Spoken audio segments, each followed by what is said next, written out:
Good morning, good afternoon, good evening. Thank you for watching this video. My name is Ed. I hope you find this video very informational.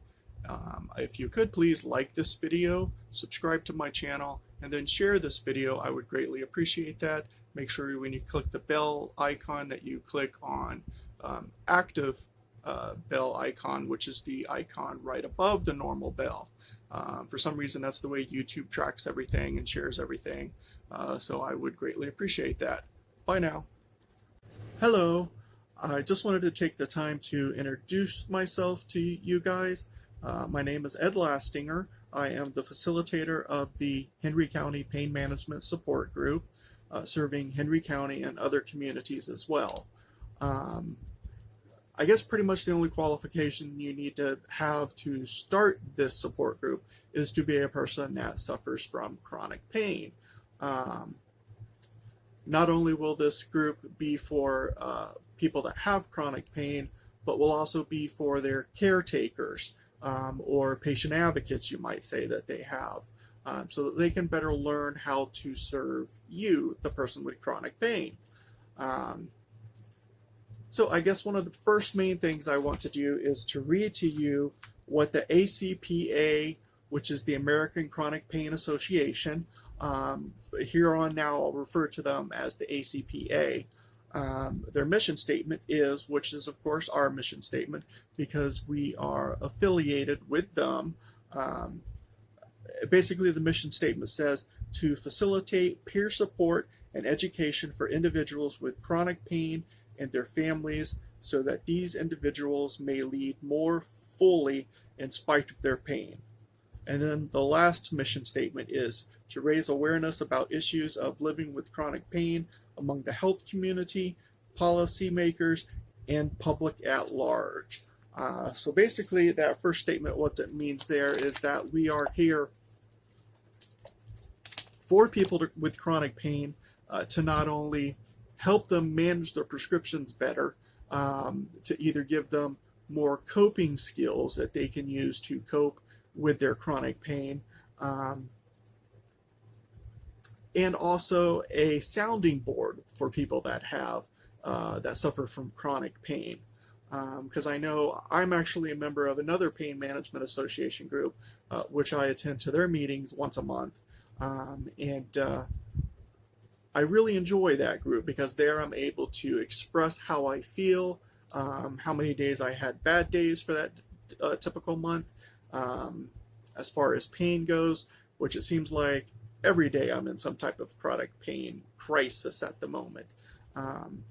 And being able to manage your pills much better so that you're actually treating your chronic pain so that you're able to function more fully in the community. What that means is that you need to manage your prescription pills that the doctor prescribes for you correctly. And I know I have been a hard person to do that, except over the last year or so. But to tell you a little bit more about myself, I have been on pain prescription pills for about the last 20 to 25 years. I was in a car accident when I was much younger.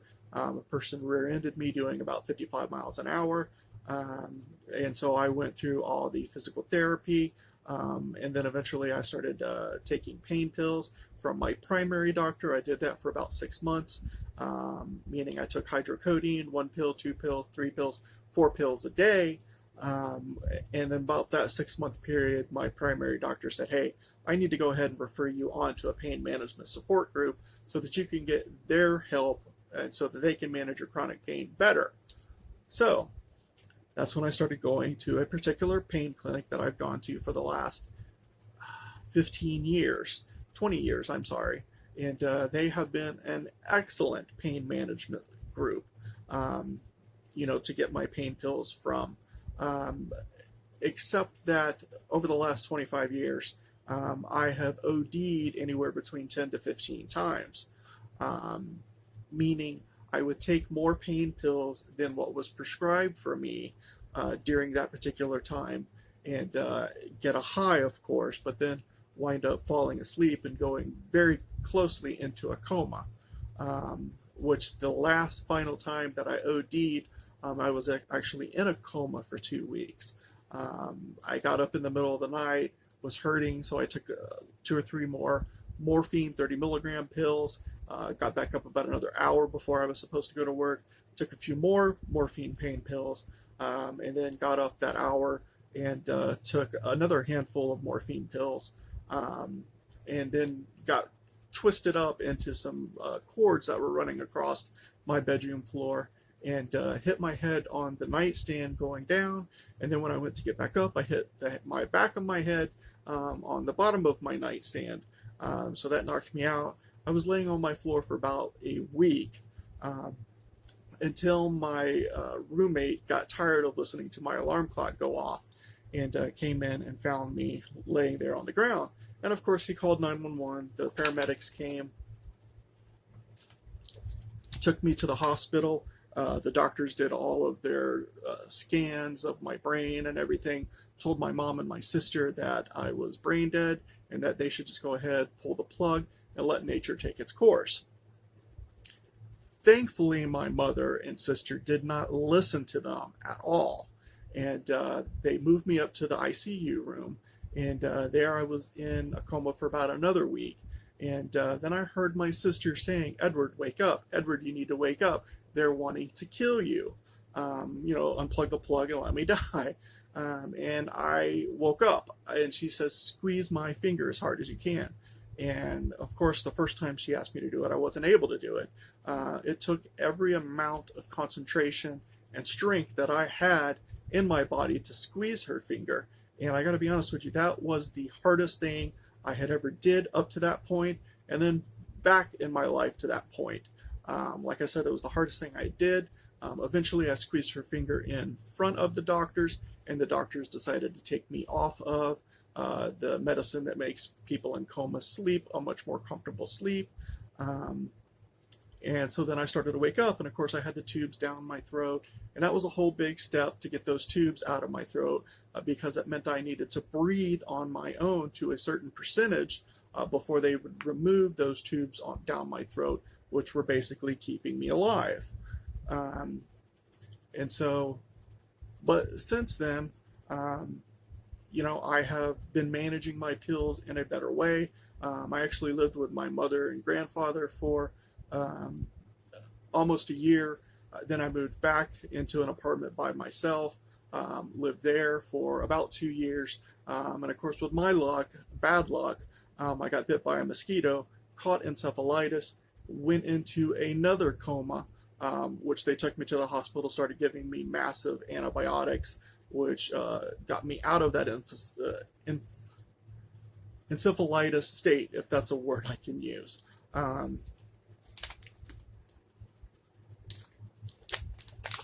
Sorry, I'm drinking a lot. My mouth gets dry very quickly, which is actually a symptom of being on chronic pain medicine. And you'll see me when I stop, my tongue keeps moving inside my mouth, which is also another symptom of being on chronic pain meds for so long. And but like I said, getting back to what I was telling you guys about, then after I woke up, of course I was mismanaging my pain pills. I was at the point where my mother was actually pill boxing me. She would even come over the morning of, hand me the pills for that day, and then she would come back over the next day, hand me the pills for that day. And that was one way I started to get a better handle on my pain pills that I was on. But after that coma, I've been awake for about 5 years now. I really didn't get my pain pills under control until about a year before this video I'm making right now. And like I said, it's been a very hard road, which one of the things that I want to do in this channel, in this pain group, is to help people manage their pain pills correctly. My doctor prescribes pain pills for me to take 1 pill every 6 hours. And I have to do it that way. Otherwise, if I take more than what I need at the end of the month, I don't have those pills that I needed to manage my pain. And of course, my pharmacy isn't going to fill it until the day that I received, of the next month, of the previous month that I received those pills. And so I've learned very hardly that I need to manage my pills correctly. Otherwise, I ain't got nothing to help me at the end of the month for my pain pill symptoms that I have that I need to take pain pills for. And like I said, they had me on hard stuff, morphine 30 milligrams 3 times a day, plus Vicodin. I think that was one every 6 hours at the top amount that I was actually taking my pain pills for. And I was mismanaging, which caused me about anywhere between 10 to 15 times to have comas, go into comas, I should say.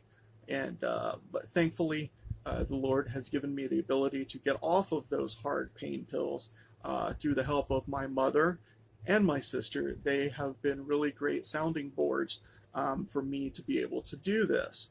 Now, I am a member of another pain management group in the next county over, because I feel it's very important that even though I'm the leader of this pain management group here in Henry County and other communities, is that I need to have a sounding board myself to deal with the chronic pain that I have myself. So, like I said, I need to learn how to manage my prescription pills correctly, and that is an ongoing problem that a person with chronic pain will always have, because their pain sometimes is a lot worse than it was 3 or 4 hours ago. And it is so tempting when you've got 120 pills in your hand to take more pills than you needed to take at that specific time. So getting back to the pain management support group, we are affiliated with the American Chronic Pain Association, which is the ACPA group, which is how I'll refer to this group throughout this video, basically. But I want to go ahead and read their mission statement, which of course is our mission statement, is to facilitate peer support and education for individuals with chronic pain and their families so that these individuals may live more fully in spite of their pain. And then to raise awareness about issues of living with chronic pain among the healthcare community, policymakers, and the public at large. And so that is my main goal. And I plan on accomplishing that goal in 3 different ways. The first step is to teach people how to manage their pain better through their pain pills. The second step is to give them coping skills on how to handle their pain a lot better. And thirdly is to teach them exercises that they can use to stretch their body so that they no longer need to be on pain pills. And so that is where I want to take this channel, where I want to take this group. We're going to be meeting via Zoom, which is a great app. It seems like everybody now is meeting via Zoom for doctor's appointments, for church, things like that. And so we're just going to go ahead and do the same with this group. So if you have found one of our flyers and you have gone to this channel, hopefully that gives you a little bit better insight. We will be specializing in adult pain management issues as well as adolescent pain issues, because there are a lot of children out there that unfortunately have chronic pain and are on pain prescription pills. And even though their parents might control how many pills they get per day, eventually they're going to grow in adults and have the opportunity to take more pills than they needed to take. So like I said, that is one of the ways we're going to be specializing is through our adolescent teachings and then through our adult teachings. So if you have stumbled across this video channel, I would greatly appreciate it if you could like this video, subscribe to our channel, and then when you subscribe to our channel, make sure that you hit the active bell icon, which is the icon above the current bell icon. And then you share this video. I would greatly appreciate that so that more people could become more aware about chronic pain. And so throughout the month, you'll see me posting different videos. Like I said, I hope this channel will be very informative and a very good learning experience for people. But I am excited today. I got in my pain management support group shirt where we are helping families one person at a time, which is our slogan. So have a great day. Thank you for watching this video. Bye now.